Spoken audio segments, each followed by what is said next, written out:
Live cities की night bulletin दिन भर बिहार में आपका स्वागत है। मैं गरिमा भारती। सबसे पहले आज की सुर्खियों पर एक नजर। डिप्टी सीएम सह वित्त मंत्री तारकिशोर प्रसाद ने बिहार का 2,37,000 करोड़ का बजट पेश किया। गांव गरीब के कल्याण पर जोर। बजट भाषण के दौरान तारकिशोर प्रसाद ने खूब की शेरो शायरी। कौटिल्य से लेकर अटल बिहारी वाजपेयी तक की कविता का किया पाठ। बिहार के बजट को विपक्ष ने बताया खाली डब्बा। नेताओं ने हाथों में झुंझुना लेकर किया प्रदर्शन। बजट सत्र के दूसरे दिन बीजेपी विधायक बचौल के बयान पर हंगामा। मंत्री विजय कुमार चौधरी ने रखा सरकार का पक्ष। कहा जब तक नीतीश कुमार मुख्यमंत्री हैं तब तक कोई भी मुसलमानों से वोट का अधिकार नहीं छीन सकता। बचौल के बयान पर विपक्ष के तेवर तल्ख। सदन की कार्यवाही स्थगित करने के बाद किया राजभवन मार्च। राज्यपाल से मुलाकात कर कार्रवाई की मांग। बिहार के 125 भ्रष्ट अधिकारियों पर चलेगा मुकदमा। बीजेपी विधायक संजय सरावगी के सवाल पर मंत्री विजय कुमार चौधरी ने दिया जवाब। बीजेपी जेडीयू के बीच परिस्थितियों का गठबंधन। अध्यक्ष ललन सिंह ने दिया बयान। शराब पीने वाले अब नहीं जाएंगे जेल। देना होगा कारोबारियों का पता, सरकार ने लगाई शर्त। और मोतिहारी में दिन दहाड़े 7 लाख की लूट, जांच में जुटी पुलिस। अब खबरें विस्तार से। बिहार के उप मुख्यमंत्री सह वित्त मंत्री तारकिशोर प्रसाद ने अपना दूसरा बजट सोमवार को पेश किया, जो पिछले बजट से 19,000 करोड़ रुपए ज्यादा है। 2022-23 के लिए 2,37,691 करोड़ 19 लाख का बजट पेश किया गया। इसमें सर्वाधिक 39,000 करोड़ शिक्षा को दिया गया है। साथ ही सदन में बिहार के विकास के 6 सूत्रीय मॉडल को पेश किया गया। इस बार सरकार का फोकस शिक्षा, स्वास्थ्य, कृषि, उद्योग, ग्रामीण और शहरी क्षेत्रों में आधारभूत संरचनाएं और जन कल्याणकारी योजनाओं पर फोकस किया गया है। बजट की शुरुआत वित्त मंत्री ने कौटिल्य के अर्थशास्त्र के श्लोक अलबद्ध लाभार्थ लब्ध परिरक्षणी अर्थात जो प्राप्त ना हो उसे प्राप्त करना, जो प्राप्त हो गया उसे संरक्षित रखना और जो संरक्षित हो गया उसे समानता के आधार पर बांटने से की। इसके बाद उन्होंने कविता यूं ही नहीं मिलती राही को मंजिल, एक जुनून सा दिल में जगाना होता है, पूछा चिड़िया से कैसे बना आशियाना, बोली भरनी पड़ती है उड़ान, बार बार तिनका तिनका उठाना पड़ता है। और ये तमाम कविताएं उन्होंने बजट पेश करने के दौरान सुनाई। बिहार के उप मुख्यमंत्री सह वित्त मंत्री तारकिशोर प्रसाद ने सोमवार को विधानमंडल में वित्तीय वर्ष 2022-23 का बजट पेश किया। 45 मिनट के बजट भाषण की शुरुआत उन्होंने कौटिल्य के अर्थशास्त्र के एक संस्कृत श्लोक से की, जबकि खत्म उत्साह बढ़ाती शायरी पर की। बजट भाषण की शुरुआत उन्होंने कौटिल्य के अर्थशास्त्र के संस्कृत श्लोक अलबद्ध लाभार्थ लब्ध परिरक्षणी से बजट की शुरुआत की। फिर कहा मंजिल उन्हीं को मिलती है जिनके सपनों में जान होती है, पंख तो यूं ही फड़फड़ाते हैं, हौसलों से उड़ान होती है। इसके साथ पूर्व प्रधानमंत्री स्वर्गीय अटल बिहारी वाजपेयी की कविता टूटे हुए तारों से फूटे वासंती स्वर, पत्थर की छाती में उग आया नव अंकुर, झड़े सब पीले पात, कोयल की कुहुक रात, प्राची में अरुणिमा की रेख देख पाता हूँ, गीत नया गाता हूँ का पाठ किया।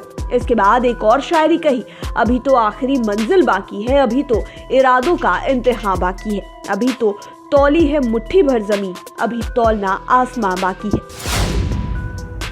बिहार विधानसभा में पेश किए गए बिहार के बजट को विपक्ष ने झुंझुना करार दिया है।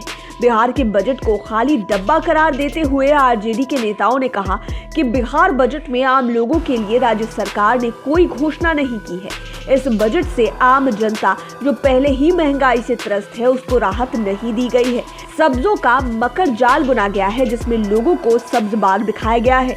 बजट को लेकर बिहार की जनता ने जो उम्मीदें पाल रखी थी उस जनता को सरकार ने झुंझुना थमाने का काम किया है। आपको बता दें कि बिहार के उप मुख्यमंत्री सह वित्त मंत्री तारकिशोर प्रसाद ने अपना दूसरा बजट सोमवार को पेश किया, जो पिछले बजट से 19,000 करोड़ रुपए ज्यादा है। 2022-23 के लिए 2,37,691 करोड़ 19 लाख का बजट पेश किया गया। इसमें सर्वाधिक 39,000 करोड़ शिक्षा को दिया गया। साथ ही सदन में बिहार के विकास के 6 सूत्रीय मॉडल को भी पेश किया गया। बिहार विधानसभा का बजट सत्र शुरू होते ही सोमवार को विपक्ष के विधायक हंगामा करने लगे। कांग्रेस और माले ने बीजेपी के विधायक हरिभूषण ठाकुर बचौल को बर्खास्त करने की मांग की और उस पर अड़ भी गए। संसदीय कार्य मंत्री विजय कुमार चौधरी ने स्पष्ट कहा कि जब तक हमारी सरकार है, किसी नागरिक की नागरिकता और मतदान के अधिकार को कोई भी छीन नहीं सकता है। सभी सुरक्षित हैं। सरकार के आश्वासन के बाद भी विधायक नहीं माने और वे हंगामा करते रहे। वे कार्य मंत्रणा समिति की बैठक की मांग करने लगे। आखिर में विधानसभा अध्यक्ष ने भी इस मामले पर अपनी स्वीकृति दे दी। हंगामे के बाद बीजेपी विधायक हरिभूषण ठाकुर बचौल ने सफाई देते हुए कहा कि अब्दुल कलाम, हामिद अंसारी, अशफाकुल्लाह खान जैसे लोगों के लिए कुछ नहीं कहा था। उन्होंने कहा कि उनकी नाराजगी ऐसे मुसलमानों से है जो खाते इस देश का है और गुण गाते हैं दूसरे देश का, वही वंदे मातरम गाने से भी परहेज रखते हैं।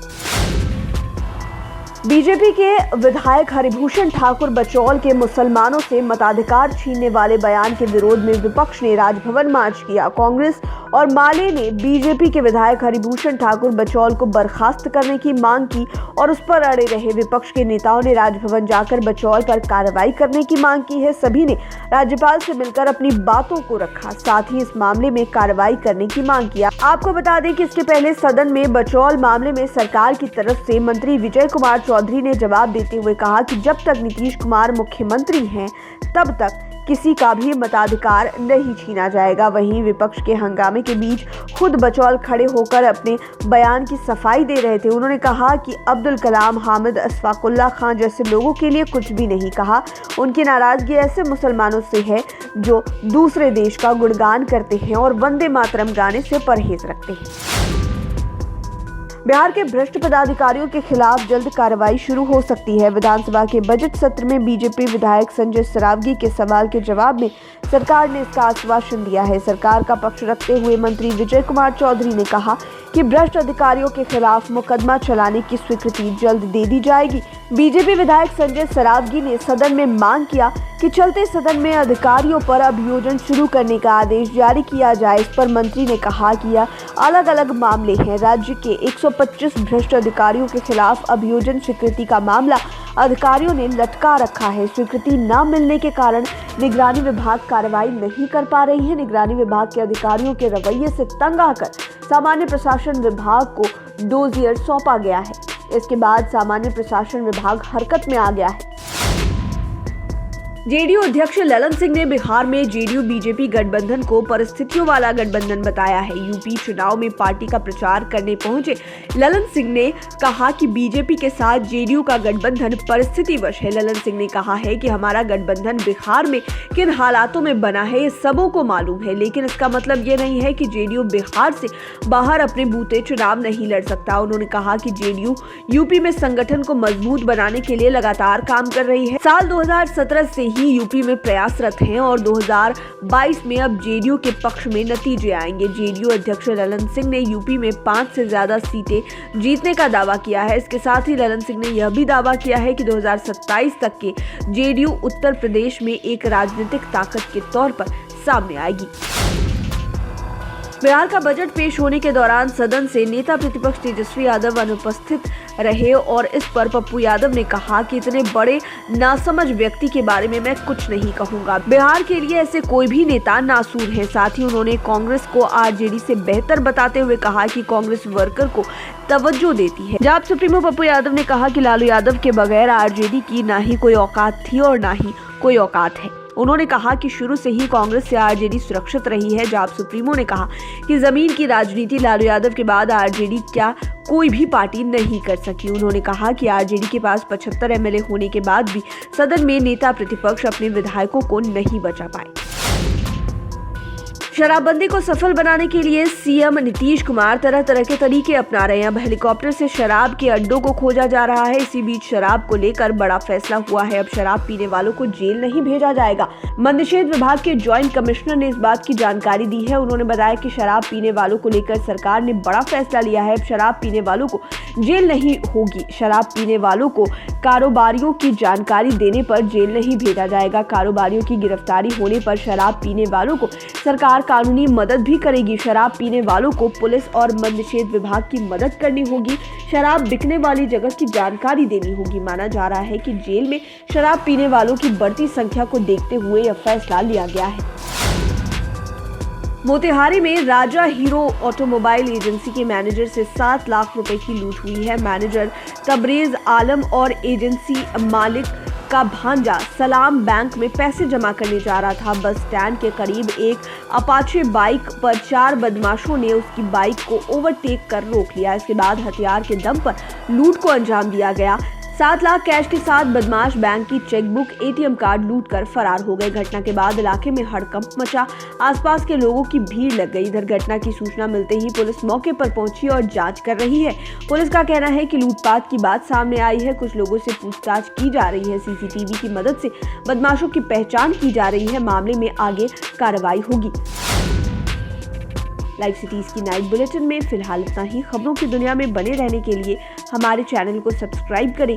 ये वीडियो फेसबुक पर देख रहे हैं तो पेज को लाइक करें, साथ ही साथ हमें ट्विटर पर जरूर फॉलो करें। धन्यवाद।